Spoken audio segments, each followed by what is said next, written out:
एवढी श्रीमंती असून काय उपयोग? शेवटी आली वेडेच्या हॉस्पिटलमध्ये. देव पण काय काय दिवस दाखवतो. देवेलीने चमकून त्या रिसेप्शनवालीकडे पाहिलं. तसं रिसेप्शनवालीने लगेच नजर चोरली आणि ती दुसरीकडे बघू लागली. नक्की हिला काय म्हणायचं होतं? आणि मला ऐकू येईल असंच का बोलली ती? ती विचार करतच तेथून बाहेर पडली. कार्तिकने त्याची गाडी हॉटेलमध्ये थांबवल्याने तो खाली उतरला.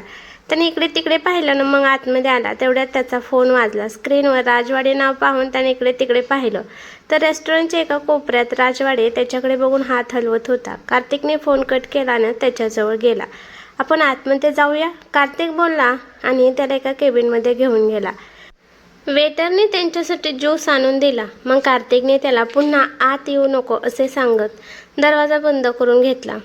तुम्हाला जे काही सांगायचं होतं ते आता बोला, कार्तिक गंभीर स्वरात म्हणाला. सर, तुम्ही सांगितल्याप्रमाणे मी त्या मॅडमना जिथे ड्रिंक दिलं गेलं होतं त्या ठिकाणी जाऊन चौकशी केली. तिथल्या CCTV फुटेजमध्ये मला एक मुलगा त्यांच्या ड्रिंकमध्ये काहीतरी मिसळताना दिसला. मी त्या मुलाबद्दल तिथल्या स्टाफकडे विचारणा केली. तेव्हा कळलं की तो मुलगा फक्त 1 दिवस आधीच त्या रेस्टॉरंटमध्ये कामाला लागला होता. त्याची इतर कोणतीही माहिती तिथे उपलब्ध नव्हती. निश्चितच त्यानेच त्या मॅडमना ड्रग्ज दिले होते. राजवाडे बोलला आणि कार्तिकच्या हाताच्या मुठ्ठी आवळल्या. कुठे आहे तो मुलगा? मला त्याला जिवंत सोडायचं नाही, कार्तिक रागाने म्हणाला. नाही सर, तो मुलगा छोटा मोठा गुन्हेगार आहे आणि सध्या फरार आहे. नक्कीच त्याने हे कोणाच्या तरी सांगण्यावरून केलं असणार, पण अजून मला हे समजलेच नाही की त्यामागे नेमकं कोण आहे. मात्र तुम्हाला आणखीन एक महत्त्वाची गोष्ट सांगायची होती, म्हणूनच मी तुम्हाला इथे बोलावलं. राजवाडे टेबलवर हात ठेवत म्हणाला. कोणती गोष्ट? कार्तिकने विचारलं. सर, काही दिवसापूर्वी तुम्ही तुमच्या वाढदिवसाची पार्टी एका हॉटेलमध्ये दिली होती. त्या हॉटेलमध्येही हाच मुलगा पार्टीच्या 1 दिवस आधी कामाला लागला होता आणि त्या पार्टीमध्ये जो विषप्रयोग झाला होता तो यानेच केला होता. आणि तो विषप्रयोग प्रत्यक्षात तुमच्यासाठीच होता. राजवाडेचं बोलणं ऐकताच कार्तिकला मोठा धक्का बसला. काय?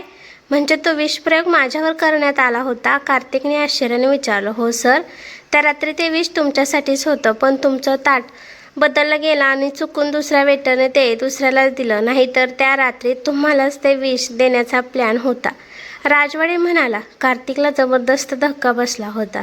त्याला त्या रात्री देवेनेमुळे त्याच्या ताटात पडलेले ते पीस आठवलं आणि तिने कसं ताट बदललं होतं हेही आठवलं. म्हणजे त्या रात्री देवेनेकडून ती चूक झाली नसती तर कदाचित विष त्याच्याच पोटात गेलं असतं. नकळत देवेनीने त्या रात्री त्याचा जीव वाचवला होता. राजवाडे काही कर, पण मला तो हरामखोर हवाय, कार्तिक रागाने म्हणाला. सर, हा खूप चालाक मुलगा आहे. अजूनही पोलिसांच्या हाताला लागलेला नाही. त्याच्यावर काही छोटे मोठे गुन्हे नोंद आहेत, पण हा एकदा फरार झाला की सहज सापडत नाही. मी माझे सगळे सोर्स कामाला लावले आहेत.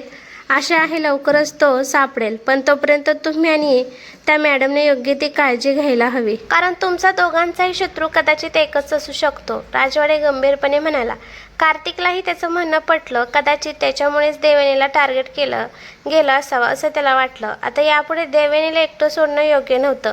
सर, हा त्या मुलाचा फोटो आहे. तुम्ही त्याला कधी पाहिलं असेल तर बघा, राजवाडेने एक फोटो कार्तिकसमोर सरकवत म्हटलं. कार्तिकने लगेच तो फोटो हातात घेतला आणि नीट पाहू लागला. क्षणभर त्याला तो चेहरा ओळखीचा वाटला, पण कुठे पाहिलं होतं हे मात्र त्याला आठवत नव्हतं. त्याने त्या फोटोचा फोटो आपल्या मोबाईलमध्ये काढून घेतला, कदाचित नंतर काहीतरी आठवेल म्हणून.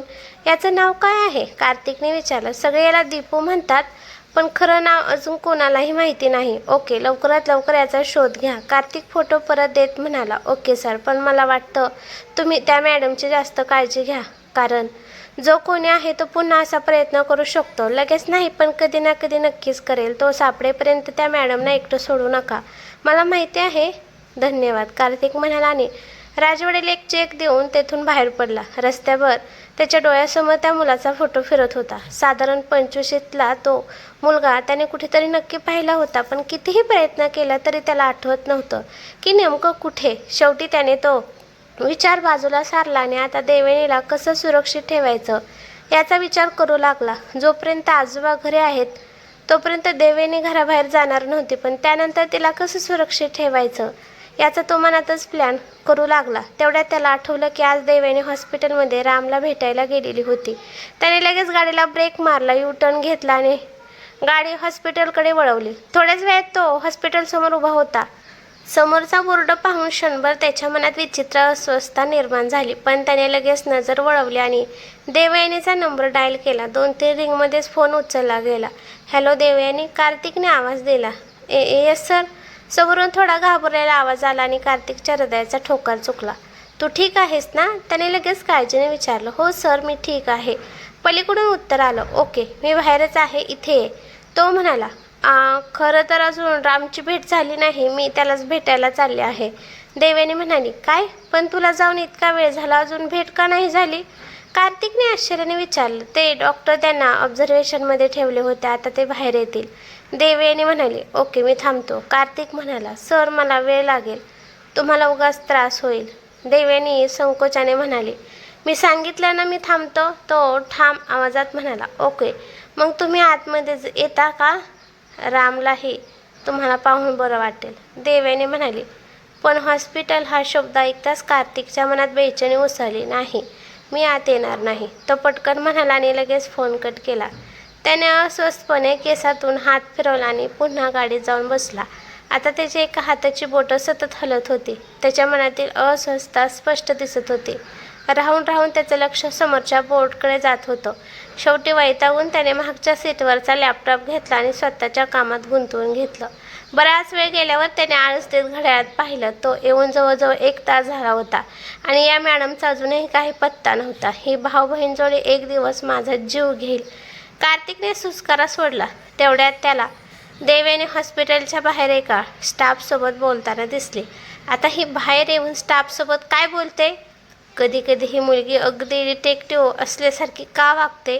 तो मनातच पुटपुटला. सकाळी सांगूनही ती इथे साडी घालून आली होती. खरंच तिच्या हट्टीपणाचं कौतुक करावं तितकं कमीच होतं.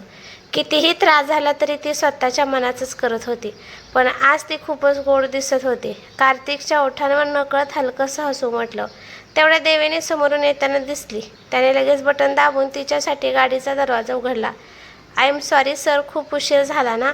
मला वाटलं तुम्ही निघून गेला असाल, देवयानी आत बसताच म्हणाले.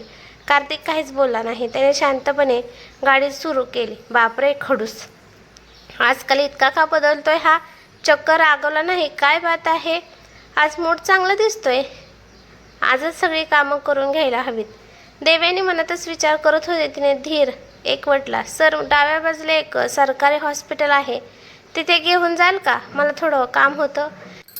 ती अडखळत म्हणाली. मी तुला ड्रायव्हर वाटतो का? आता मात्र त्याचा नेहमीचा रागीट आवाज बाहेर आला. शेट, हा तो जुना रागीट हिटलर आहे. उगाच मला वाटलं सुधारला आहे. तिने मनातच सुस्कारा सोडला. सॉरी सर, ती मान खाली घालून म्हणाली आणि खिडकीतून बाहेर पाहू लागली. काही वेळातच गाडी थांबली. तिला थोडं आश्चर्य वाटलं, कारण घर अजून दूर होतं. तिने गोंधळून समोर पाहिलं. सरकारी हॉस्पिटलचा बोर्ड चमकत होता. तिच्या चेहऱ्यावर लगेच आनंद उमटला. थँक्यू सर, ती हसत म्हणाली. लवकर ये. तो तिच्याकडे न पाहताच म्हणाला. तुम्ही पण चला ना आत. ती म्हणाली. मला हॉस्पिटल आवडत नाही, तो कोरड्या आवाजात म्हणाला. पण देवयानीला काहीही करून त्याला आत घेऊन जायचं होतं. प्लीज, ती अगदी आर्जरवाने म्हणाली. कार्तिकने आश्चर्याने तिच्याकडे पाहिलं, कारण ती इतक्या विनवणीच्या सुरात त्याच्याशी कधीच बोलत नव्हती.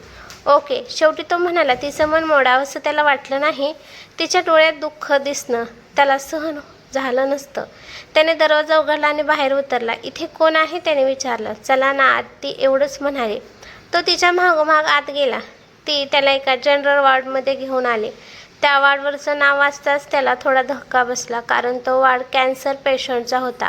देवयानी, इथे तुझं कोण आहे? कार्तिकला थोडी काळजी वाटली. माझं नाही, पण तुमचं आहे, ती कोड्यात बोलली आणि त्याच्या चेहऱ्यावर प्रश्नच प्रश्न उमटले. त्या बाईला ओळखता? देवयानीने समोरच्या एका बेडकडे इशारा करत विचारलं. कार्तिकने थोड्या कुतूहलाने त्या दिशेने पाहिलं. तिथे एका बेडवर एक बाई झोपलेली होती. तिच्या डोक्यावर केस नव्हते, नाकात नळ्या होत्या. तिची अवस्था पाहून त्याने लगेच नजर फिरवली. देवयानी, मी इथं कोणालाच ओळखत नाही आणि तू इथे कशाला आली आहेस? कार्तिकने थोड्या कठोर आवाजात विचारलं. देवयानी मनातून थोडी घाबरली होती, पण आता मागे हटायचं नव्हतं. त्या बाई सुनीलच्या आई आहेत, देवयानी अडखळत म्हणाली. क्षणात कार्तिकच्या डोळ्यात राग उतरला. त्याने तिच्याकडे रागाने कटाक्ष टाकला आणि तो तेथून निघू लागला. देवयानी एकदम गोंधळून गेली. आता काय करायचं? हा हिटलर तर निघालाय. देवयानी, पटकन काहीतरी कर, नाही तर एवढं सगळं करून काही उपयोग होणार नाही. ती मनातच स्वतःला म्हणाली. ती पटकन धावत त्याच्या मागे गेली आणि तिने त्याचा हात पकडला. सर प्लीज, ती धापा टाकत म्हणाली.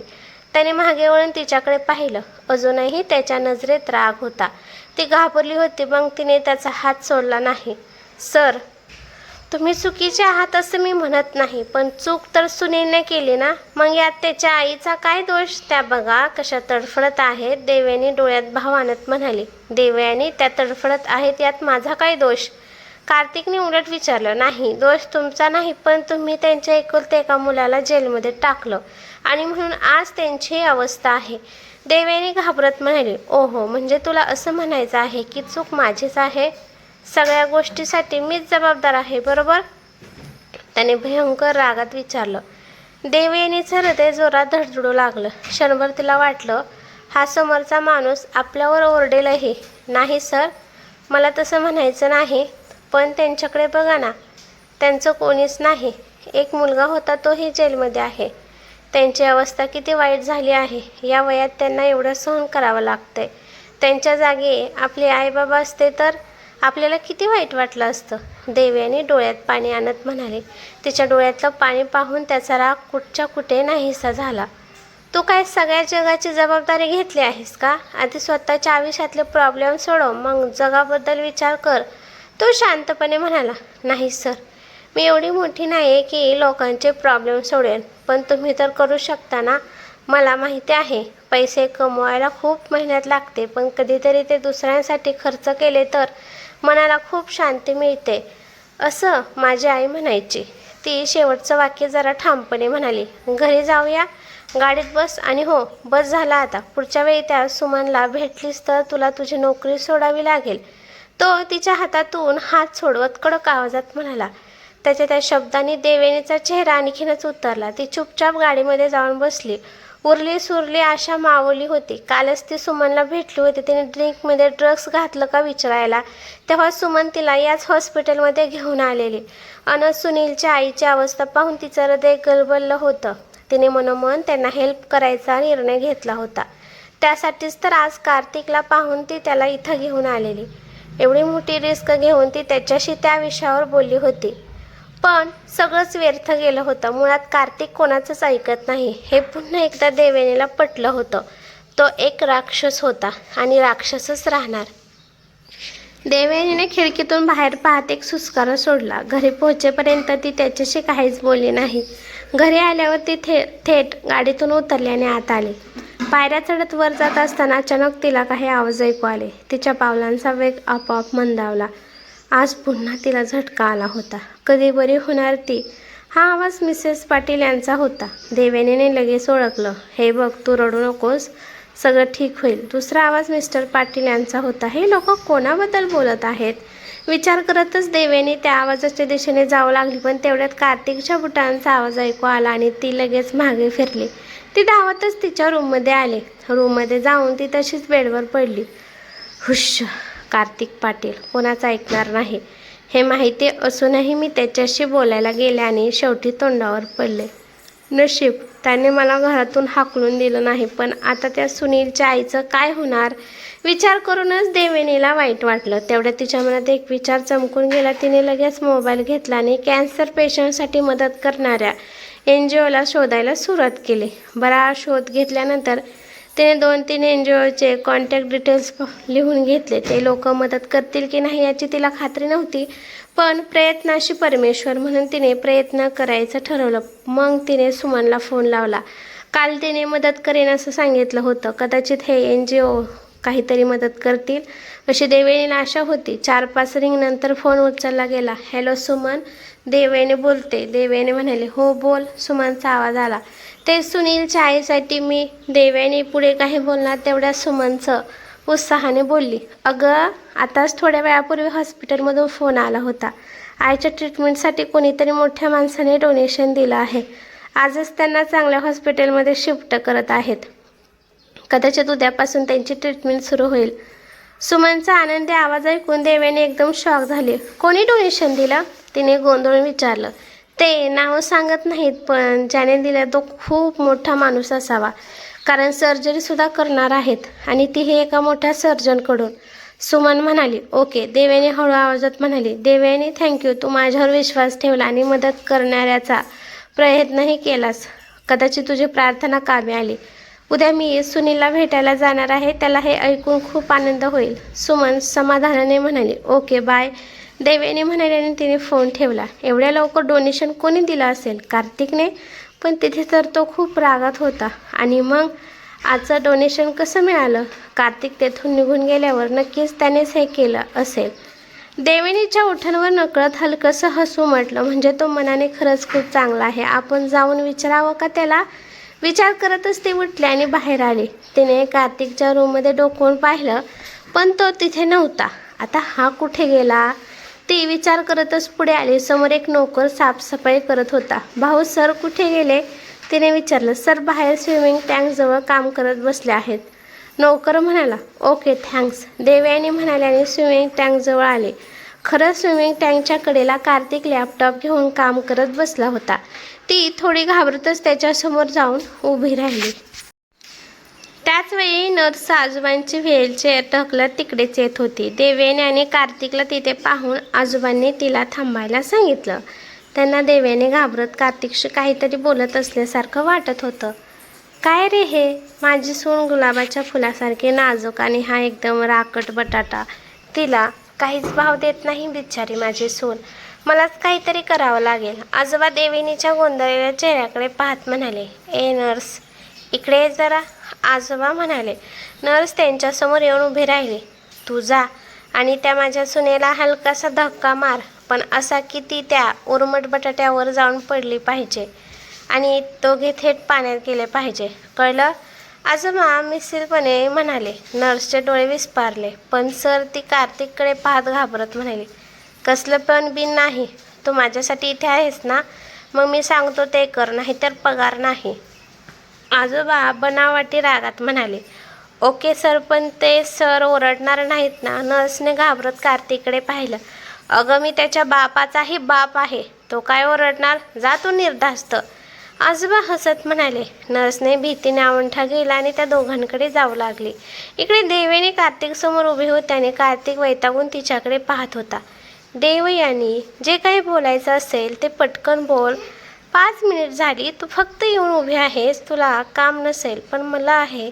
कार्तिक चिडून म्हणाला. सर, ते देवयानी बोलत होती तेवढ्यात आऊच, ती थेट त्याच्या अंगावर पडली आणि त्या क्षणी पाण्यात काहीतरी जड पडल्याचा आवाज मोठा झाला.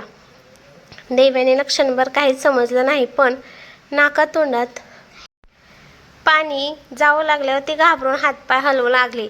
तेवढ्यात कार्तिकने तिच्या कमरेभोवती हात घालून तिला घट्ट पकडला आणि तिचा चेहरा पाण्याबाहेर आणला. वर येताच तिने मोठा श्वास घेतला आणि डोळे उघडले.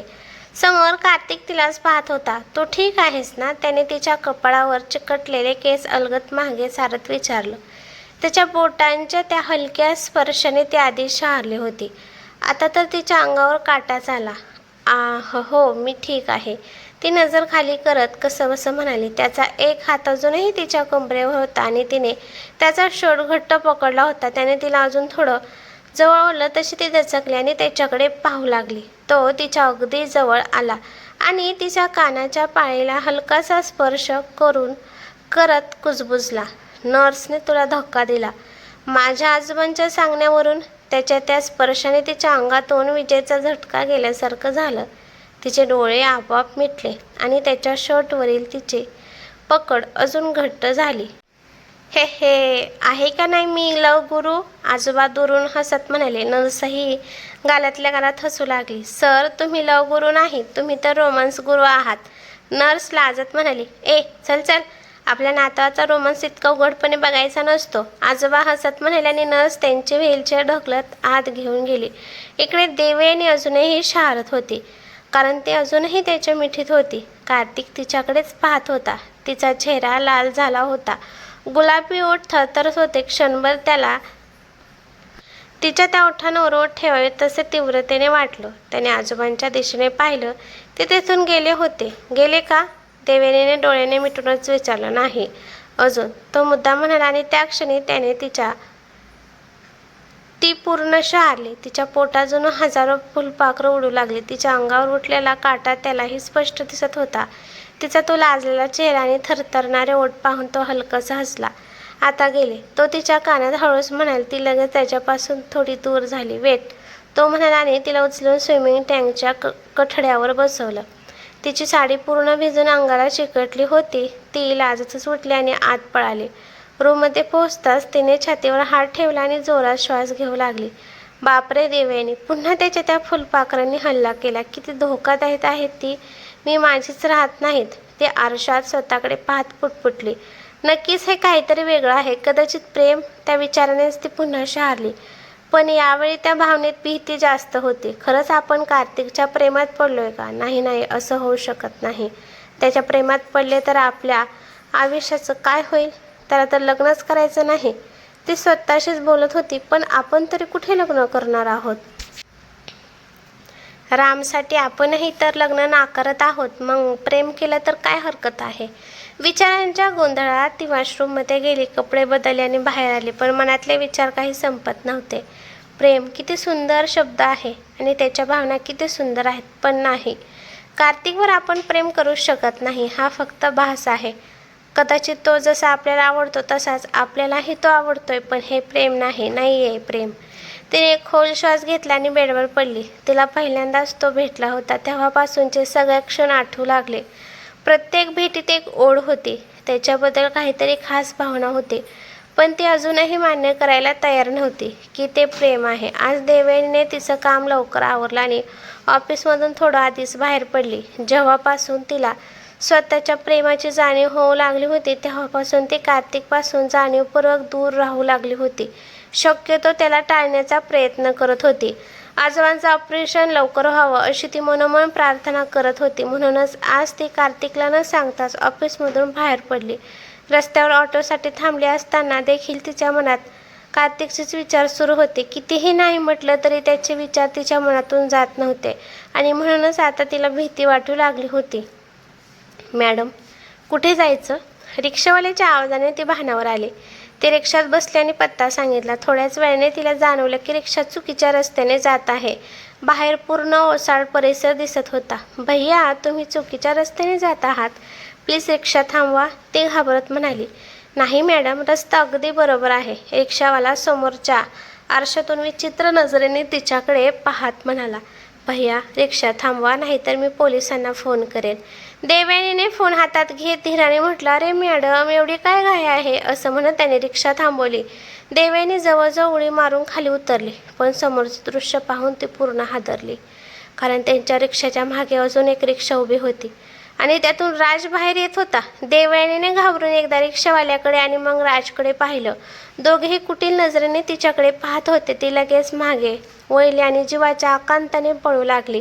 ए ए पकड तिला. किती दिवस वाट पाहिल्यानंतर हा चान्स मिळालाय. पकड, राज जोरात ओरडला. रिक्षावाला तिच्या मागे धावू लागला. देवयानी जीव मुठीत धरून वाट मिळेल तिकडे पळत होती. पळता पळता तिने फोनवर एक नंबर डायल केला. कोणाला केला हेही तिला समजलं नव्हतं. रिंग जात होती पण ती काही बोलण्याआधीच रिक्षावाल्याने तिला पकडलं आणि केसांना धरून ओढू लागला. तिच्या हातातून फोन खाली पडला. फोनवरून समोरची व्यक्ती हॅलो हॅलो म्हणत होती. देवयानी त्याच्या तावडीतून सुटण्याचा प्रयत्न करत होती पण तिची ताकद कमी पडत होती. भैया, प्लीज मला जाऊ द्या, प्लीज हेल्प. ती रडत त्याची विनवणी करत होती पण तिचं रडणं ऐकून त्या माणसाला उलट विकृत आनंद मिळत होता.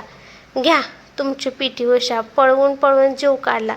रिक्षावाला दम खात तिला राजसमोर ढकलत म्हणाला. राज पुढे आला आणि तिची मान पकडून तिला चेहऱ्यावर केला. काय ग, तुला वाटलं मी तुझ्यापर्यंत पोहोचणार नाही? बघ कशी आणली तुला, तो क्रूरपणे म्हणाला. देवयानीने रागाने त्याचा हात पकडून नख खुपसली. तू दिलेली जखम पण तुझ्यासारखीच झणझणीत आहे. तो स्वतःच्या हाताकडे पाहत विकृत हसला. तिला त्याची प्रचंड किळस आली. ती उठून पुन्हा पळण्याचा प्रयत्न करू लागली पण त्याने मागून तिचा हात पकडून तिला स्वतःकडे खेचलं. तिने त्याला दूर ढकलण्याचा प्रयत्न केला पण त्याने तिला जबरदस्तीने रिक्षात ढकललं. तिने आतूनच त्याच्या पोटात लाथ मारली. आई ग, तो चिडून तिच्या कानाखाली मारत ओरडला. तिचं डोकं समोरच्या रॉडवर आपटलं. तिच्या कपाळातून रक्त वाहू लागलं. अरे लवकर दोरी घेऊन ये, हिचे पंख जरा जास्तच फडफडतायत, ते मोडावे लागतील. राज दात ओठ खात म्हणाला. रिक्षावाला दोरी घेऊन आला आणि दोघांनी मिळून तिचे हात घट्ट बांधले. भैया प्लीज सोडा मला, देवयानी रडत रिक्षावाल्याची विनवणी करत होती. कारण राजवर तिला मुळीच विश्वास नव्हता. पण कदाचित हा माणूस दया करेल अशी आशा होती. पण त्याने तिच्या रडण्याकडे पूर्ण दुर्लक्ष केलं आणि जाऊन ड्रायव्हिंग सीटवर बसला. देवयानी अजूनही ओरडत होती, पण तिथे तिचा आवाज ऐकायला कोणीच नव्हतं. रिक्षा सुरू कर, आता हिला थेट आपल्या अड्ड्यावर घेऊन जाऊ, राज तिच्या तोंडात रुमाल कोंबत म्हणाला. रिक्षा सुरू झाली. देवयानीच्या डोळ्यातून अश्रू वाहत होते. आज सगळं संपणार होतं. कदाचित त्याही अवस्थेत तिच्या मनात रामचा विचार आला. या लोकांनी आपल्याला मारलं तर आमचं काय होईल? कार्तिक सर त्याला सांभाळतील ना? त्यांनी वचन दिलं आहे, पण ते पाळतील ना? ती मनोमन देवाला हाक मारत होती. पण देवही आज आपली मदत करणार आहे असंच तिला वाटू लागलं. आणि अचानक तिच्या मनात कार्तिकचा चेहरा उमटला. कार्तिक सर प्लीज मला वाचवा, ती मनोमन त्यालाच हाक मारत होती. थोड्या वेळाने ते तिला एका ओसट जागी घेऊन आले. बहुतेक एखादं जुनं फार्म हाऊस असावं. तिथे 2-3 माणसं आधीपासूनच होती. राजने देवयानीला खांद्यावर उचलून आत आणला आणि समोरच्या गवतावर फेकून दिलं. ती घाबरून मागे सरकू लागली. तो मात्र एखाद्या राक्षसासारखा तिच्याकडे पाहत होता. त्याच्या डोळ्यातील भाव पाहून तिचं काळीज अक्षरशः थरथर कापू लागलं. कार्तिक प्लीज सेव्ह मी, ती अजूनही डोळ्यात अश्रू घेऊन मनोमन त्यालाच हाक मारत होते. विनाशकाले विपरीत बुद्धी. राज क्रूरपणे तिच्याकडे पुढे पुढे येत होता आणि देवयानी असहाय्यपणे मागे मागे सरकत होती. शेवटी तिची पाठ भिंतीला लागली आणि तेथून सुटायचा मार्ग पूर्णपणे बंद झाला. त्याच्या चेहऱ्यावर एक विकृत हास्य उमटलं आणि तो तिच्यावर झेपावला. पण त्या अवस्थेतही ती सावध होती. तो जवळ येताच तिने हाताच्या पंजाने थेट त्याच्या डोळ्यावर वार केला. आई आई ग! डोळ्यात तिची नखं गेल्याने तो वेदनेने किंचाळत बाजूला झाला. त्या क्षणी ती पुन्हा जीव मुठीत धरून उठली आणि तेथून पळू लागली. पण समोरच ती आधीची गुंड माणसं उभी होती आणि तीही त्याच घाणेरड्या नजरेने तिच्याकडे पाहत होती. त्यांना पाहताच तिच्यातलं उरलेलं बळही संपल्यासारखं झालं. ती तशीच भेदरलेल्या नजरेने त्यांच्याकडे पाहत उभी राहिली. तेवढ्यात मागून राजने तिचे केस पकडून तिला बाजूच्या भिंतीवर आपटलं. ती खाली कोसळली. आता तिला सगळं दुसूर दिसू लागलं होतं. गालावरून काहीतरी गरम वाहत होतं आणि कानावर घाणेरड्या शिव्या पडत होत्या. साली माझ्याच डोळ्यावर वार करते, आता तुला दाखवतो. तो संतापाने पुन्हा तिच्याकडे येत होता. देवयानी अर्धवट उघड्या डोळ्यांनी त्याच्याकडे पाहत होती. त्या अवस्थेतही तिचं मन फक्त त्यालाच हाक मारत होतं. कार्तिक, आता आपला शेवट आहे. जरी वाचले तरी याच्या स्पर्शानंतर जगण्याची इच्छाच उरणार नाही. देवा प्लीज मला मरण दे. ती मूर्तिमंत भीतीने त्याला जवळ येताना पाहत होती. त्याची अंधोक आकृती तिच्यावर झुकलेली दिसली आणि त्या क्षणी तिच्या कानावर त्याची वेदनादायक किंकाळी घुमली. क्षणात तो तिच्यासमोर कोसळला. विवळत रक्ताच्या थारोळ्यात तिने डोळे उघडण्याचा केविलवाना प्रयत्न केला आणि त्या अवस्थेतही तिच्या चेहऱ्यावर हलकंसं स्मित उमटलं. नजरेत चमक आली, कारण तिला तो दिसला तिच्याकडे धावत येताना. देवयानी, देवयानी! कार्तिकचा आवाज तिच्या कानात घुमला. त्या क्षणी तिला स्वतःभोवती उबदार मिठीचा विळखा जाणवला. त्या ओळखीच्या स्पर्शाने तिच्या चेहऱ्यावर समाधान उमटलं. तिने सुटकेचा दीर्घ निश्वास सोडला आणि डोळे मिटून स्वतःला पूर्णपणे त्याच्यात स्वाधीन केलं.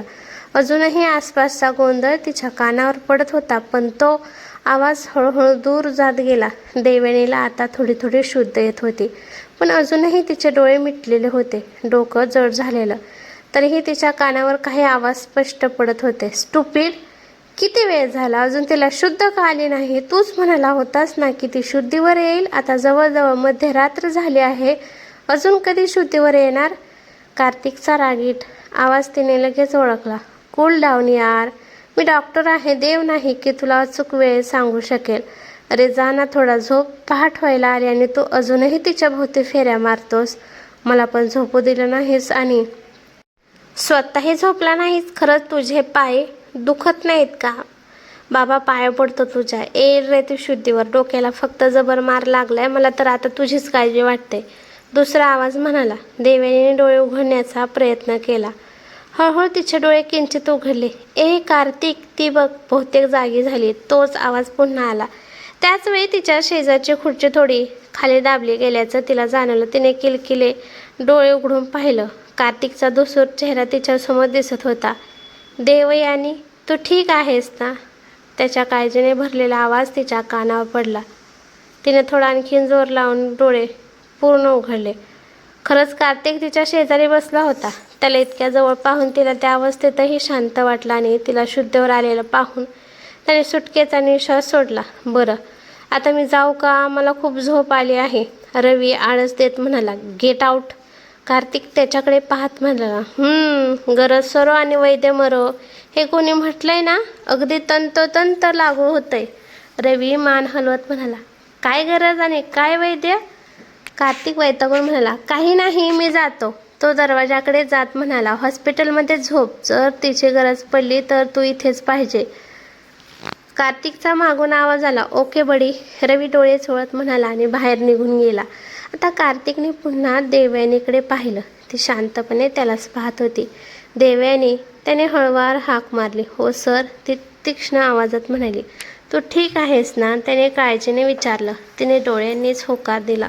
ओके, तू आराम कर, मी बाहेर आहे, तो उठत म्हणाला आणि मागे वळला. त्या क्षणी तिने त्याचा हात पकडला. तो चमकून तिच्याकडे पाहू लागला. सर प्लीज इथेच थांबा, ती अडखळत म्हणाली. तिच्या आवाजात अजूनही भीती स्पष्ट जाणवत होती. ओके, मी इथेच थांबतो, डोंट वरी, तो तिच्या हातावर दुसरा हात ठेवत म्हणाला. मग देवयानीने डोळे मिटले. औषधाच्या गुंगीमुळे तिला डोळे उघडे ठेवणं कठीण जात होतं. थोड्याच वेळात तिला झोप लागली. कार्तिक अजूनही तिचा हात हातात घेऊन बसला होता.